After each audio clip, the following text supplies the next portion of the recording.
नमस्कार। मैं डॉक्टर सौरभ शर्मा, सह आचार्य इतिहास। आज के हमारे अध्ययन का विषय बौद्ध धर्म के विभिन्न संप्रदाय है। 6ठी शताब्दी ईसा पूर्व की परिस्थितियों में नवीन धर्मों का प्रादुर्भाव हुआ, जिसमें प्रमुख रूप से हम देखते हैं बौद्ध धर्म और जैन धर्म प्रमुखता के साथ स्थापित हुए। इसके साथ ही बौद्ध धर्म धीरे धीरे अपनी विकास यात्रा पर चलता है और इस विकास यात्रा में आगे चलकर कई संप्रदायों में विभक्त हो जाता है। बौद्ध धर्म का जो ये विभाजन होता है विभिन्न संप्रदायों में, इसमें प्रमुख रूप से 3 संप्रदाय हमारे सामने स्पष्ट रूप से आते हैं, जो अपने अपने सिद्धांतों और आचार व्यवहारों की रचना करते हैं और उसके आधार पर इन धर्मों का प्रसार भी विश्व के विभिन्न देशों में होता है। 3 संप्रदाय जो प्रमुख रूप से इसके सामने आते हैं वो महायान, हीनयान और वज्रयान 3 संप्रदाय हमारे सामने स्पष्ट रूप से दिखाई देते हैं। यदि थोड़ा सा इसके इतिहास की दृष्टि से हम देखें तो जब बुद्ध की मृत्यु होती है, भगवान बुद्ध की मृत्यु के बाद उनकी शिक्षाओं को लेकर मतभेद प्रारंभ हो जाता है।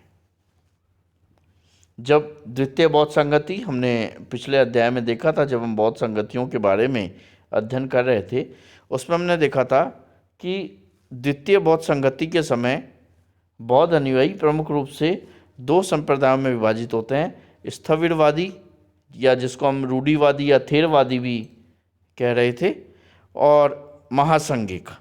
तो 2 प्रमुख संप्रदाय स्थिरवादी और महासंघिक के रूप में सामने आते हैं, लेकिन फिर भी इनमें आपसी सामंजस्य और सहयोग कुछ हद तक कायम रहता है, इसलिए मतभेद ज़्यादा उभरते नहीं हैं।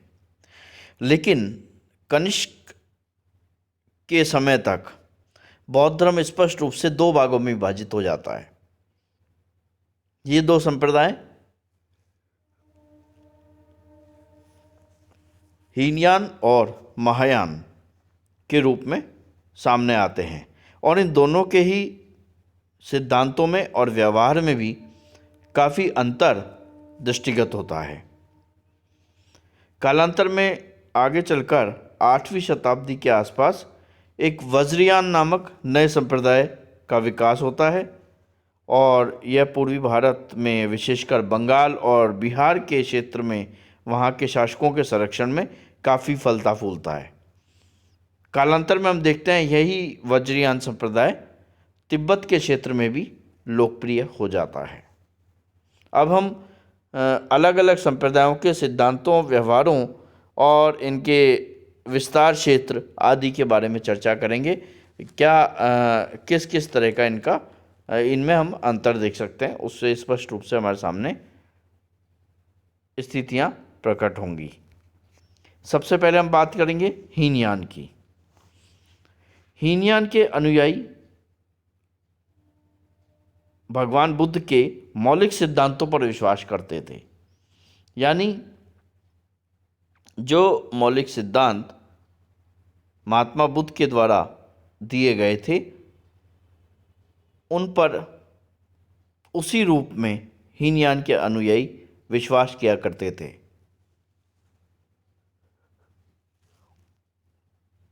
ये अनुयायी आत्मानुशासन तथा समाधि द्वारा व्यक्तिगत निर्वाण को अपना मुख्य उद्देश्य मानते हैं, यानी स्वयं का आत्मा अनुशासन रखना और समाधि के द्वारा व्यक्तिगत निर्वाण की प्राप्ति करना, यही मूल उद्देश्य है। यह बुद्ध को भगवान के रूप में नहीं मानते हैं, ये बुद्ध को मार्गदर्शक या आचार्य के रूप में मानते हैं, यानी ये बुद्ध को भगवान के रूप में स्वीकार करने की बजाय एक गुरु के रूप में या मार्गदर्शक के रूप में स्वीकारते हैं। ये बुद्ध की पूजा अर्चना करने के पक्ष में भी नहीं थे कि मूर्ति बना करके मूर्ति पूजा के विरोधी हैं। मूर्ति पूजा अर्चना के पक्ष में ये नहीं हैं। हालांकि बुद्ध के प्रतीक चिन्हों की पूजा इनके संप्रदाय में प्रचलन में है, लेकिन बुद्ध की मूर्ति बनाकर उसकी पूजा अर्चना नहीं करते हैं। यह संप्रदाय पाली भाषा, जो प्राचीन पाली भाषा है, उसे धर्म प्रचार के माध्यम के रूप में स्वीकार करती है कि बौद्ध धर्म के प्रचार माध्यम के रूप में पाली भाषा प्रमुख रूप से स्वीकार की गई है हीनयानी अनुयायियों के द्वारा। कालांतर में हीनयान की लोकप्रियता भारतीय क्षेत्रों में कम होती चली गई, परंतु श्रीलंका, बर्मा, थाईलैंड, कंबोडिया और लाओस आदि क्षेत्रों में इस संप्रदाय का प्रभाव काफ़ी लंबे समय तक बना रहता है और इन देशों में आज भी हीनयान के अनुयायी देखे जा सकते हैं।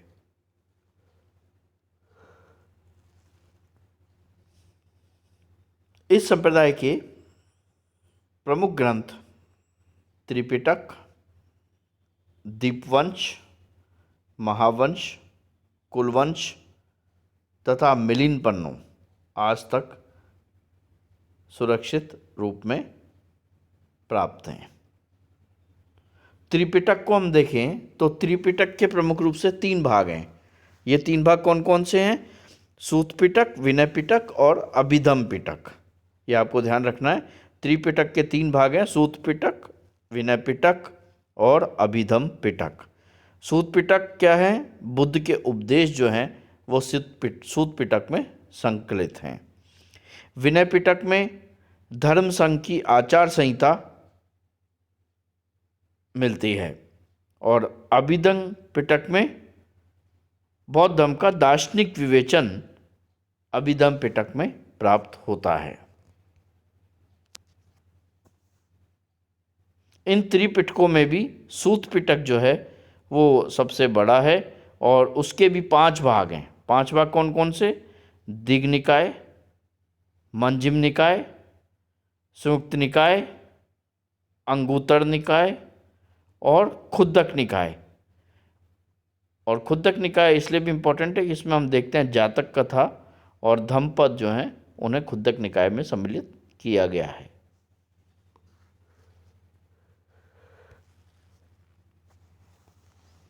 ये हीनयान के बारे में प्रमुख बातें थी। आपको ये स्पष्ट रूप से समझनी चाहिए और इनको अच्छे से ध्यान में रखना चाहिए। इसके बाद आता है दूसरा संप्रदाय जिसे हम महायान के रूप में जानते हैं। महायान के अनुयायी बुद्ध को भगवान मानते हैं और मूर्ति पूजा में विश्वास करते हैं। आप देखिएगा हीनयान और महायान में कितना परिवर्तन आ गया। हीनयान में बुद्ध को भगवान नहीं माना जा रहा था, आचार्य माना जा रहा था या मार्गदर्शक माना जा रहा था और मूर्ति पूजा में वो लोग विश्वास नहीं कर रहे थे। लेकिन महायान में मूर्ति पूजा पर विश्वास किया जाता है। महायान के अनुयायियों का ऐसा भी विश्वास है कि बुद्ध परिनिर्वाण के उपरांत स्वर्ग में स्थित हैं और प्राणियों के कल्याण के लिए पहले भी जन्म लेते रहे हैं और बाद में भी जन्म लेते रहेंगे।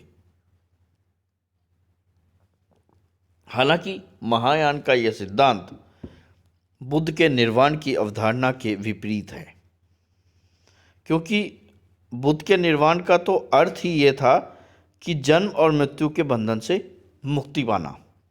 लेकिन यहाँ पर बुद्ध के लिए ये कहा जा रहा है कि वो परिनिर्वाण के उपरांत स्वर्ग में स्थित है और पहले भी जन्म लेते रहे हैं और आगे भी लेते रहेंगे। तो ये निर्वाण की अवधारणा के विपरीत बात प्रतीत होती है।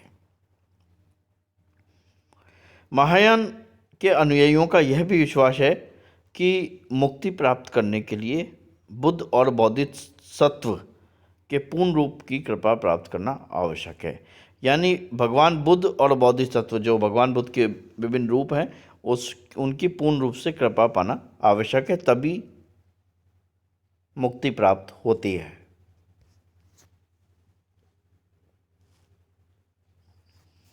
इस प्रकार हम देखते हैं इस संप्रदाय में अवतारवाद तथा भक्ति से संबंधित जो हिंदू धर्म के सिद्धांत हैं उनको भी स्वीकार कर लिया गया, यहाँ अंगीकार कर लिया गया। यहाँ पर महायान जो है वो हिंदू धर्म के समीप नज़र आ रहा है, क्योंकि हिंदू धर्म के प्रमुख सिद्धांत जो भक्तिवाद और अवतारवाद हैं वो यहाँ पर स्पष्ट रूप से ग्रहण कर लिए गए हैं। उस महायान के लोग, महायान के अनुयायी व्यक्तिगत निर्वाण के स्थान पर सामूहिक मुक्ति के सिद्धांत पर अधिक बल देते हैं। यानी ये लोग व्यक्तिगत निर्वाण के लिए कार्य करने पर बल नहीं देते हैं, बल्कि सभी के निर्वाण, सामूहिक मुक्ति के सिद्धांत को पर अधिक बल देते हैं। प्रथम शताब्दी ईस्वी से लेकर हर्ष के समय तक ये संप्रदाय काफ़ी लोकप्रिय रहता है और इसका विस्तार जापान, चीन तथा मध्य एशिया के विभिन्न देशों में होता है। महायान के दो उपवर्ग भी माने गए हैं, एक है माध्यमिका और दूसरा है योगाचार।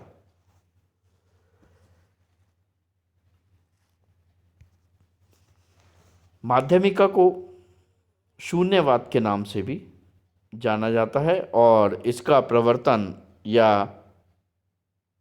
इसको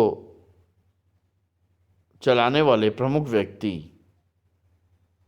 प्रथम शताब्दी ईस्वी में नागार्जुन ने किया था। यानी इसका प्रवर्तन सबसे पहले प्रथम शताब्दी ईस्वी में नागार्जुन ने किया है, माध्यमिका या शून्यवाद का। और दूसरा योगाचार का जो प्रवर्तक है वो मैत्रेय नाथ को माना जाता है और उनकी विचारधारा पूर्ण विश्वास पर आधारित है। योगाचार अनुयायियों में असंग, सूत्रालंकार के रचयिता वसुबंधु, दिग्नाक तथा धर्मकीर्ति का नाम प्रमुख रूप से आता है। महायान संप्रदाय के जो अधिकांश ग्रंथ है वो संस्कृत भाषा में लिखे गए। हम देखेंगे कि हीनयान में हमने देखा था पाली भाषा को प्रमुख माध्यम के रूप में स्वीकार किया था, यहाँ पर संस्कृत को प्रमुख माध्यम माना जा रहा है। तो महायान के जो अधिकांश ग्रंथ है वो संस्कृत में लिखे हुए हैं, जिनमें प्रमुख नाम मिलते हैं ललित विस्तार, सद्धेम पुंडरीका, सुखवंती न्यू, कारंदव्यू और बुद्धचरित प्रथम संस्कृत नाटक प्रमुख है। बुद्धचरित के बारे में आप ध्यान रखिएगा कि ये प्रथम संस्कृत नाटक है, यानी संस्कृत में जो पहला नाटक लिखा गया है वो बुद्धचरित है। ये आपको ध्यान रखना है, जो कि महायान संप्रदाय से संबंधित है। तीसरा संप्रदाय जो प्रमुख रूप से अस्तित्व में आता है उसका नाम है वज्रयान। वज्रयान के जो अनुयायी हैं उनका ऐसा विचार है कि मुक्ति का सबसे उत्तम साधन जादुई शक्ति की प्राप्ति है, जो कि बुद्ध और तारा यानी जो बुद्ध की पत्नी हैं उनकी तंत्र मंत्र के द्वारा पूजा अर्चना करके प्राप्त की जा सकती है। इस संप्रदाय में देवी तारा, जो कि बुद्ध की पत्नी है, को प्रमुख स्थान दिया गया है और उन्हें प्रसन्न करने के लिए विभिन्न अनुष्ठानों का भी विवरण यहाँ पर प्राप्त होता है। 8वीं शताब्दी ईस्वी का जो समय है उसमें यह संप्रदाय बिहार तथा बंगाल में लोकप्रिय होता है और कालांतर में तिब्बत में भी इसका विस्तार हो जाता है। यह बात उल्लेखनीय है कि आज भी वर्तमान में भी तिब्बत वासियों का जो प्रमुख धर्म है वो वज्रयान ही है। तो इस प्रकार 3 प्रकार के संप्रदायों का हमें उल्लेख मिलता है, महायान, हीनयान और वज्रयान। इन तीनों की जो प्रमुख सैद्धांतिक बातें हैं, सिद्धांत और व्यवहार की बातें हैं, उसको हम लोगों ने विस्तार से इसमें देखा है। तो ये हमें अच्छे से इनको ध्यान में रखना चाहिए। धन्यवाद।